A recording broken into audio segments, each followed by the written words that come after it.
यह कहानी एक लूना नाम के भेड़िए की है। विशाल जंगल में चांदनी रात के नीचे लूना नामक भेड़िया घने जंगल में तेजी से दौड़ रही थी। उसकी खाल एक चमकदार ग्रे थी जो पेड़ों की गोधूली छायाओं के साथ अच्छी तरह से मिल जाती थी।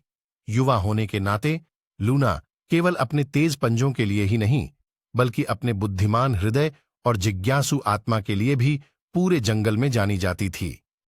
एक ठंडी शाम को जब हवा पेड़ों के माध्यम से सरसराहट कर रही थी, लूना ने एक अजीब दृश्य देखा।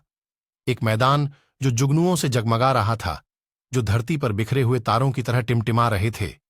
मृदु प्रकाश के बीच लूना ने कुछ असामान्य देखा।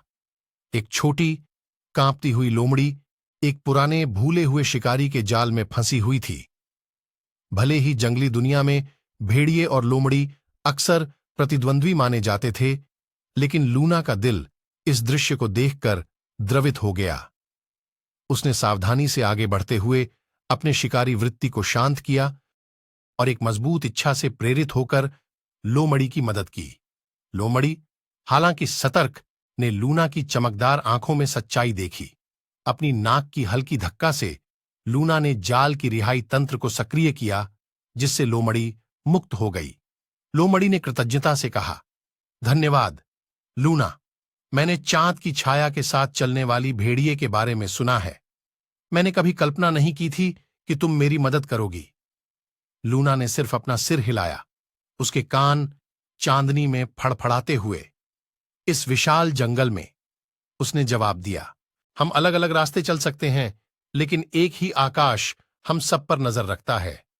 आज रात इस मैदान को शांति का स्थान बनने दो, न केवल हमारे लिए बल्कि उन सभी के लिए जो चांद के नीचे खो जाते हैं। लूना के कार्य की खबर जंगल में हवा के फुसफुसाहटों द्वारा फैल गई। उस रात से मैदान सभी प्राणियों के लिए एक पवित्र स्थान बन गया जहां वे शरण मांग सकते थे। लूना जंगल में घूमती रही।